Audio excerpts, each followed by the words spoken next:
আমাদের ইউনিভার্সিটিতে নিরাপত্তার ঘাটতি বড় আগেও ছিল, এখনও আছে।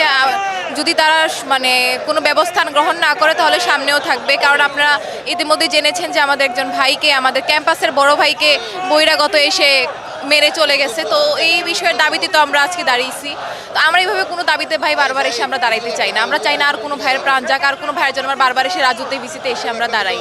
আমাদের নিরাপত্তা তারা নিশ্চিত করতে হবে। আমাদের নিরাপত্তা নিশ্চিত করতেছে না। আমাদের ক্যাম্পাসে কোনো নিরাপত্তা নাই। শুধু হত্যা ছাড়াও আমাদের ক্যাম্পাসে গুম, খুন, ছুরি, ছিনতাই সবসময় লেগে থাকতেছে। আমরা বহিরাগতকে পুরোপুরি আটকাতে পারবো না, কিন্তু আমরা চাই সেই সংখ্যাটা কমিয়ে আনা হোক। কিন্তু কিছু বিধি নিয়ম যেন তৈরি করা হয়, যেন আমাদের নিরাপত্তাটুকু আমাদের প্রশাসন আমাদেরকে দেয়। বিশ্ববিদ্যালয় এত বেশি বহিরাগত দিয়ে ভর্তি যে আমি নারী হিসেবে অনেক বেশি কিছু ফেস করি। যেমন দেখবেন যে মাদকাসক্ত যারা আছেন তারা উদ্যানে যেহেতু থাকে, তারা আবার বিশ্ববিদ্যালয় মেয়েদের হলগুলোর সামনে যে দাঁড়িয়ে বিভিন্ন অশ্লীল অঙ্গভঙ্গি করে এবং মেয়েরা আসলে খুব আনসেফ ফিল করে।